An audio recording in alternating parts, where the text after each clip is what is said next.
So welcome to Conversations with Melissa. This is an event presented by RenaFi. RenaFi provides practical, research-based advice courses and peer support, focusing on the underlying drivers of our ADHD behavior. We provide a holistic program that serves to help you thrive with ADHD, not in spite of it. Visit RenaFi, RenaF as in Frank I.com to learn more about what we have to offer. And remember to check out our YouTube channel for ADHD resources and information. So Kathy Flaminio is the founder of Move Mindfully, bringing the science of mindfulness, movement, and social emotional learning to adults, teens, educators, and therapists. She's the creator of Move Mindfully trainings, workshop, and curriculum that teach trauma-responsive yoga-based sequences for self-regulation, focus, and overall well-being. What does it mean to really be present with someone and present in your work? And being someone with ADHD, so something that is really hard, challenging for me. So I always say, man, if I can do it, anybody can do it. So I've created all these techniques. And I would say that I didn't create the techniques. I put them together in ways that we can use them throughout the day. And it's really grandmother's wisdom and natural wisdom. Like when you feel stressed, sometimes we go, oh my gosh, I can't deal with this. And we reach for our frontal cortex. Or someone tells you something really emotional and you're like, oh, I'm so sorry. So today I'll be waiting for some questions, but we'll be really going through some of these simple tools that you can incorporate in your life. And for the sake of what? For the sake of human connection. And that's what we need right now. Yeah, to really connect, to be authentic, to not have the cluttering the space. Yeah. And when we have the clutter, to just befriend it. We'll be talking about how do you befriend a nervous system that is really kind of high intensity maybe right now. Well, I knew we were going to talk about, and I already forgot how to pronounce it, that internal sensory system. Yes. How do you say that word again? Interoception. Interoception, that thing. I had gotten kind of interested in it, and I just noticed as an ADHDer, I sure ignore those signals. Yes. So basically, our body is built to keep us safe.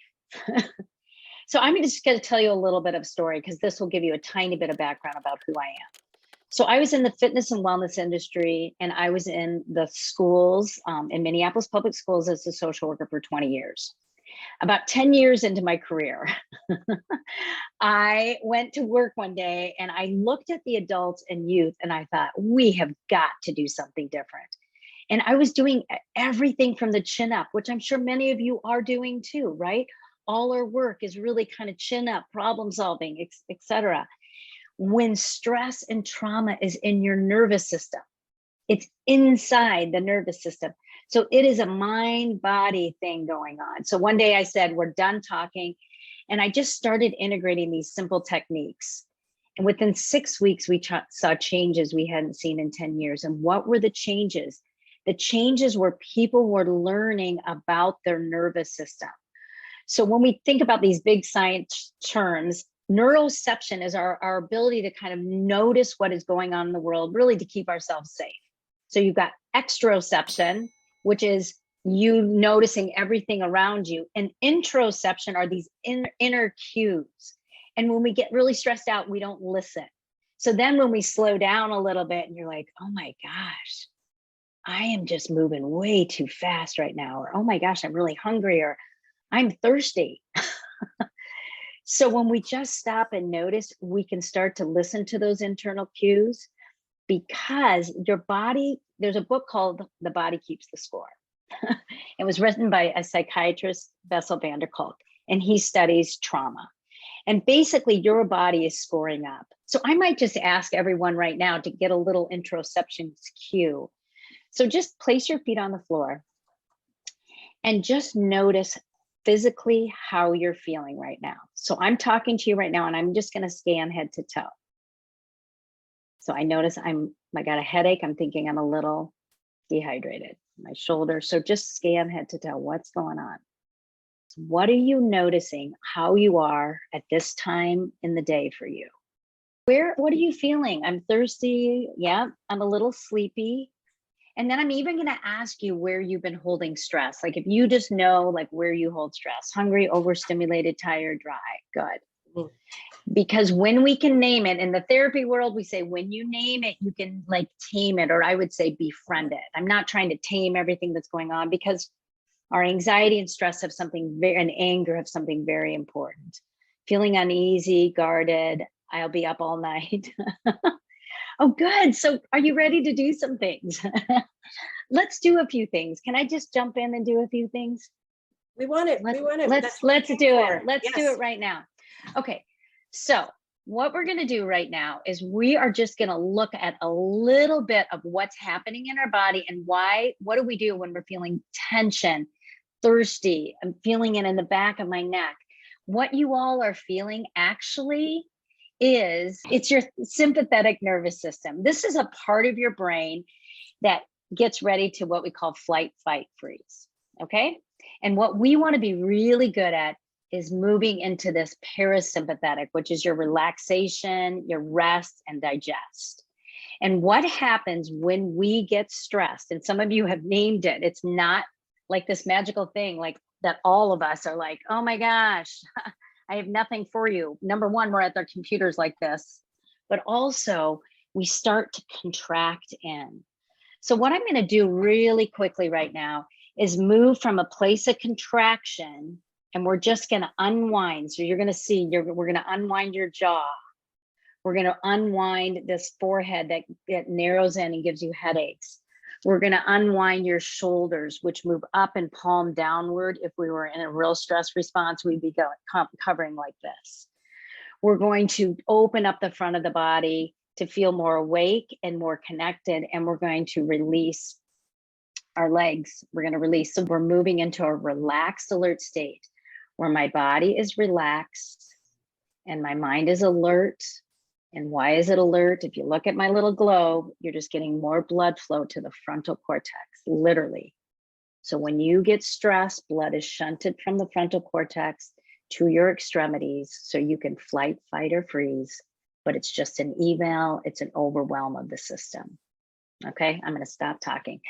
So feet on the floor, let's get into the body. And just for now, just drop your neck. And again, I'm not in your body. Everybody's body's different at every time of the day. So if it feels okay, just slightly drop the ear to one shoulder, or if you have another neck stretch that feels good, go ahead and do that. And you're going to stop on any area that you're like, oh yeah, I can feel that. Take a breath and slowly release. Take your shoulders up. Why don't we do this more? Now we're going to massage your jaw. And if you like any of these things, I'll be sending out a little cheat sheet. But I'm going to have you just write things down, and we put them on Post-it notes, and then you put the Post-it note by your computer, massage. And you're going to tap. Tap. And I see some people have done a little bit of this before. Oh yeah, I love the Alexander technique. There's a lot of different mind body. Okay, this next one, shake it out. Now you're going to see me do this a lot. Shake it out. When you shake, that releases tension in your body right away. So if your jaw is tight like this, most people say, how do you release the jaw? I yawn, but you're going to stick out your tongue. You're never too old for this, but go ahead if you want to cover it up. So you've had one of those days, you're tired, you're just like, oh, I can't deal. So you take a breath in, I'm going to turn away from you. And I'm just going to go like this. And I'm going to stick out my tongue and I'm going to release my jaw. If you don't like that, you can massage your jaw, but this is very quick. It unhinges your jaw. Ready? I'm going to do it towards you. So, and you know, sometimes I look at like young children, I'm like, that's what they do. They're like, I don't want to do it anymore. As adults, we just hold it. And a lot of us in the field where we're working with people, maybe with financial stress or whatever, some of these stories, you almost want to cry because they're big deal, what's going on in people's lives. and you don't cry, you're trying to stay professional, and your whole jaw is holding their story in your jaw. So the issues, we say, are in the tissues. So we want to release our jaw. Let's try it one more time. Just three's a charm. Take a breath in. Think of something you want to blab out. Then we say, hi, honey, I'm home. No, all is good. I don't really want to tell my story. My jaw is released. So that might be something you do throughout the day. Okay. If your jaw is released, you're going to literally let the brain know you're all okay.